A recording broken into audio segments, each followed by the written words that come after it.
Hey guys, it's Karen from Waterfall Acrylics. How are you? Welcome to my Fluid Art channel. Today I'm going to just give a talk about floater frames and the different types, tips and tricks, what to look for, what the differences are, why the price point of some are so high and others so low. And I just figured it'd be helpful. It's probably one of the number one questions I get asked is, where do you get your frames and why are you using that brand over another? So this first one you're looking at, this is a 12 by 24 painting, and this is a custom frame by pictureframe.com. I gotta say 12 by 24 and 12 by 36 to me are the hardest frames to wrap your art around because of the long skinny nature. What happens is if you don't clamp it everywhere, the sides are prone to bowing out, and it won't look, you'll have a wider gap. This is called like a shadow gap, and it'll be wider at one point than it is at the top. This one isn't actually mounted, it's just sitting in here. This is from pictureframes.com. It is a bronze wood frame. So I'm going to take the art out of it for a second just to show you what it looks like. Now it's not pre-drilled or anything. They send you the S-shaped clamps that you have to drill in yourself. And as we go along, I'll show you a version of that. There are some pros and cons to this as well, in that you have to be really careful that your the rabbet is the depth between the top of the frame, the face of the frame, excuse me, and this part here that the stretcher bars rest upon. This depth has to be deep enough, and sometimes framing companies will say, oh, it's up to, you know, 1.5 inches.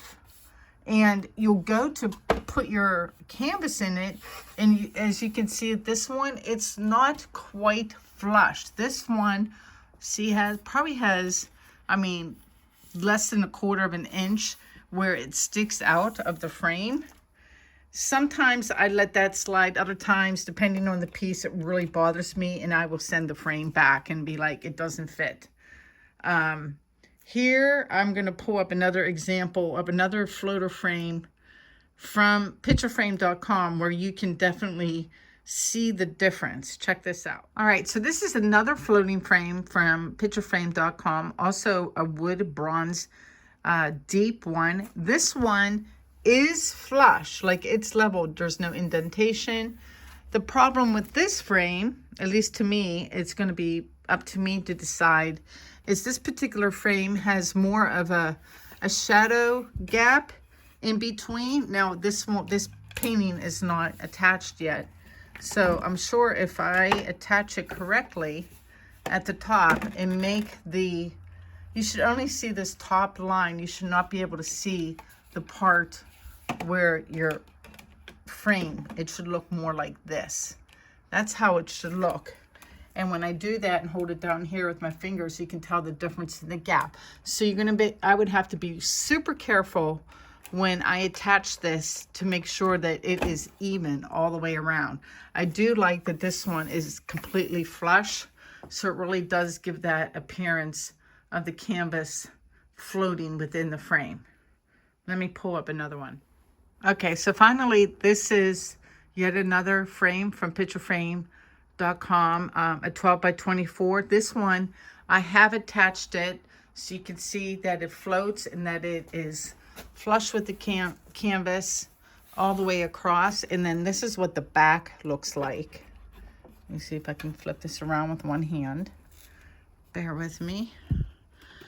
So this is what the hardware looks like that you have to do all the drilling. They give you enough for 2 S brackets on each side, and then one at the top and one at the bottom. Don't be like me and only use one, because you really want two to prevent that bowing on both sides.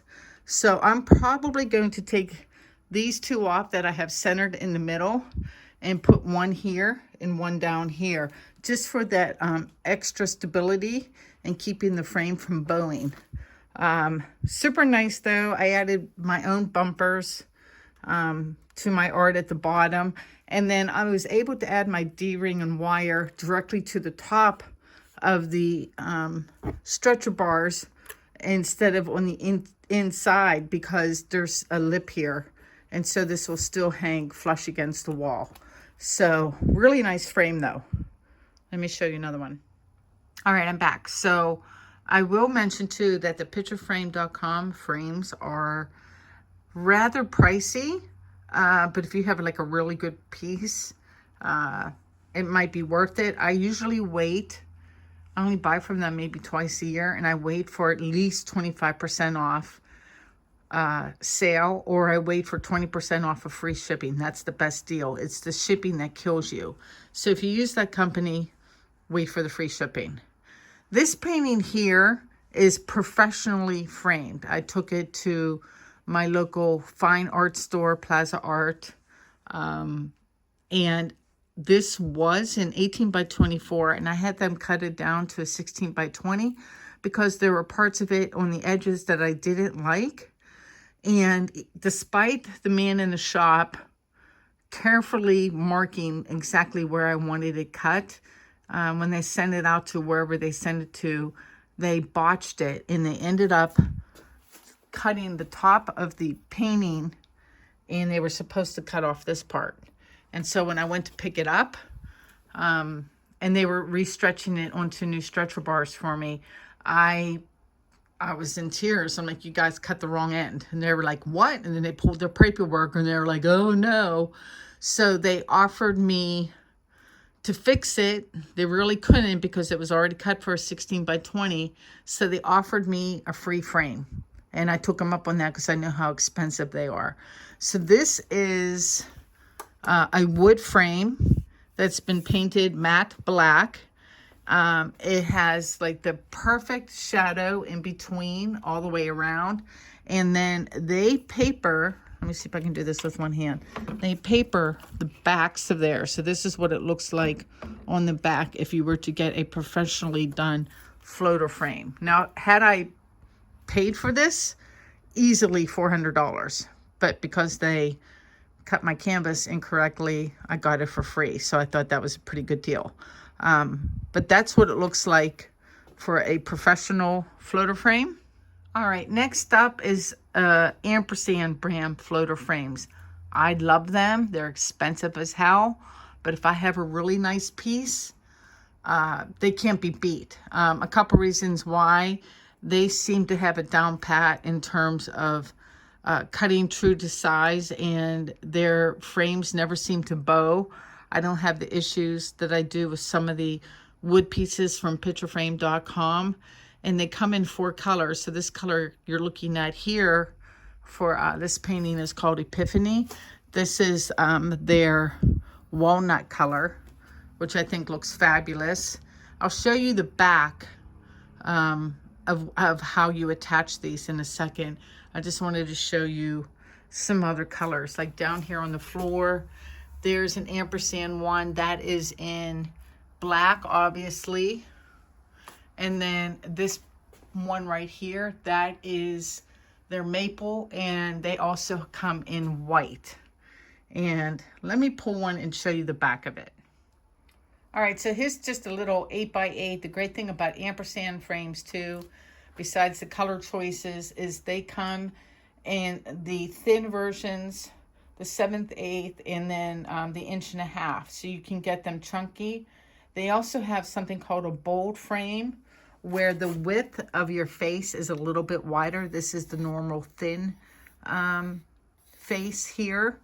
And then for the back, this one isn't attached yet, but I can show you. So when you go to attach it, these come with pre-drilled holes, and they provide the screws. So you just screw it right into your stretcher bar, and then down here below you add your D-ring and wire, and you are good to go. It's so easy. Just top quality. You get what you pay for. A little more expensive, but totally worth it. Now, if you're on a budget You can get from Jerry's Artorama. That's usually where I buy the ampersand as well. Jerry's Artorama offers ampersand, Cardinelli, and Illusion floater frames. This is a Cardinelli version. It's black, matte, but it's plastic. And here's the difference. Did I attach this one? This one's attached. So if you look at the back of it, it's not pre-drilled, which is no big deal. But you do have to add your S brackets and do all the drilling and everything yourself. So that's the difference between those two. And it seems to have more of a shadow gap in between, where ampersand is definitely like 1/8 of an inch. This is more like 1/4 of an inch of the shadow around the face of the art. So if you like that look, that's a great option. They come in a couple different colors as well. All right, this next frame is also from Jerry's Artorama. This is the brand Illusions. These are plastic frames that have been painted. They're decent. I like them. I have pros and cons. The pro is the shadow area in between the art is 1/4 of an inch, which really sets it off. And obviously this has a painted gold face. I like that it is completely flush with the canvas. I haven't attached this one yet, but when I do, you'll see, sorry for the jiggle, you'll see I'm going to have to add all of the S brackets that they provide and do it myself. Nothing is pre-drilled. Now the con to this one is, let me flip it again. I should have talked about that first. Hold on. So the con to the Illusion frames is the color of the shadow. And when I speak of the shadow, that's the black part in between here. So this is considered a gold floater frame, and all of their shadow is black. You do not have a choice of color. Most other framing companies, everything that I've shown you thus far, the color back here is the same color as the face, except for them. So it turned out that it looks nice with this particular piece of art, but say you had something where you absolutely do not want a black shadow, you're out of luck with that particular brand. I'm trying to, you'll see in the next one. So that's one of the downfalls of Illusion frames, is you don't have a choice about that black shadow around your art. Hey, before we go to the next one, I wanted to mention that the ampersand, Cardinelli, and Illusion frames are all pretty much standard sizes. Some of them start as small as 6x6 and go up to maybe a 36x36. You will not get them in 12x24, 10x20, 12x36, or other sizes. Some of them don't have sizes like this one, which is an 18x18. So just be aware of that. They do the standard sizes, 8x8, 10x10, 11x14, 12x16, 16x20, etc. But if you have something that's, you know, a little differently sized, you might have to look elsewhere. So, which is a good segue into this frame. It's an 18x18 painting, so I didn't want to pay the price of pictureframe.com for an 18x18 frame, and I knew I wanted gold, and they didn't have anything as thin and trim as this one is. So I found this one actually on Amazon, and there seems to be a ton of companies now. Caveat emptor, I don't want to pick one in particular because I've only bought a couple so far, so I'm not comfortable like recommending X company because I just don't know yet. All I do know is the couple I have tried have been fairly decent and a lot more economical. The only con to this one from Amazon is that it's made for a thin canvas. This is a Gallery 2 canvas from Michaels, and it is not quite flush. In fact, it's a little indented. It should be raised up and be level, kind of like how my ampersand paintings are. They do make the shadow match the face, which is nice, that I was just talking about a minute ago. And then the back of these are metal. So you kind of got to be careful with them because they can scratch. And when you turn it over, they did come with pre-drilled holes. They have extra stability on the corners, which I really appreciated. So all I had to do was put in the screws that they provided, add my hardware, stamp and sign, and good to go. So I was really, really happy with that. I have another one that's similar. Hold on, let me show you the other one. All right, this is the other one. I believe it's from the same company. A black floater frame. Again, not quite flush. This one isn't attached because this guy needs a second coat of resin. So I'm going to pop him out for just a second and show you. And this one, see, you can see the pre-drilled holes. And it's also has the extra hardware on the corners. So super nice. Been pretty happy. Very light. Looks great for a plastic frame. I don't think you can go wrong. So you saw wooden ones, plastic ones, and I want to show you one or two from Blix. All right. So Blix sells their own floater frames, plus they sell ampersand as well. And one of the types of floater frames they sell that I adore, and I can't remember the name of them, but they have curved sides. So if you look at this one, this bevels out and has a curve to it, which really, depending on the piece of art, really sets it off without like it's modern and different without being like all fancy and old-fashioned. If that's just like not an aesthetic I like. So I like clean lines, but I do love the curve of these. These are painted wood, and then they do provide the pre-drilled, I keep saying drilled, pre-drilled holes. Drilled is drill and holes combined. Anyway, they're super nice frames. A little easier on the pocketbook than ampersand, but still, you know, you're going to pay for the ones with the beveled edge like this for sure. And then finally, the last frame I'm going to show you are the ones from Hobby Lobby.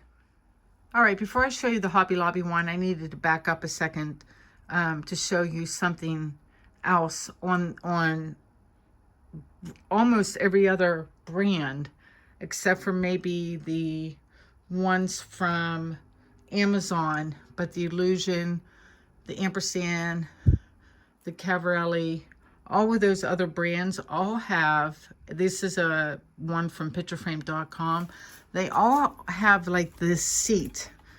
See right here, this lip here that your canvas sits on. And then it has your shadow bar here. So that even if you have to futz with it a little bit before you screw it down, you can press up against that and still see where your shadow is going to be, right? I'm just pointing that out so that when you see the one from Hobby Lobby, you'll see the difference. Oh, I just realized I don't even have the video for this piece of art up yet. Anyway, last but not least is this frame from Hobby Lobby. They call it a floater frame. To me, it's more like a wraparound frame. And I say that because there's barely any shadow around the art. These canvases, it's called, so this is a 16 by 20. Regular price was 40 bucks, which is dirt cheap. This is spray painted plastic.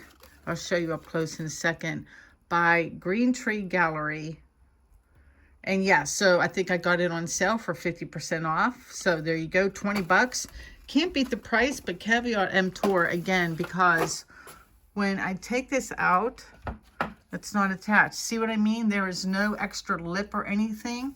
And when If you look at the bottom here, one thing that's nice is if you buy a Master's Touch frame, canvas, and then plop it into this frame, you can tell they're meant for each other. It will be completely level, which is awesome. But see how there's like no gap at all? The canvas just basically sits on the frame. There's a bit of a gap on the sides, and then a tiny gap at the top. So when I go to attach my hardware, it'll look something like this at the top, but the gap will be minimal, like 1/8 of an inch, if that, more like 1/16 of an inch. So, and then you have to stare at these really carefully to look at the spray paint job, because there was a couple in the store where someone was just sloppy and you could see the plastic underneath. So be very, very careful if you're going to pick up these. Treat them with kid gloves.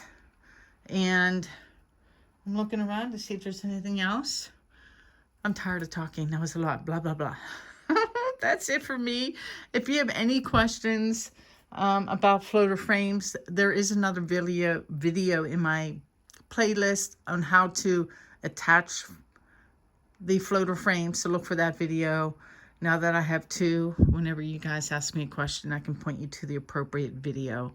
And with that, you all take care. Be well. I'll see you in the video for that painting. All right, guys. Peace out.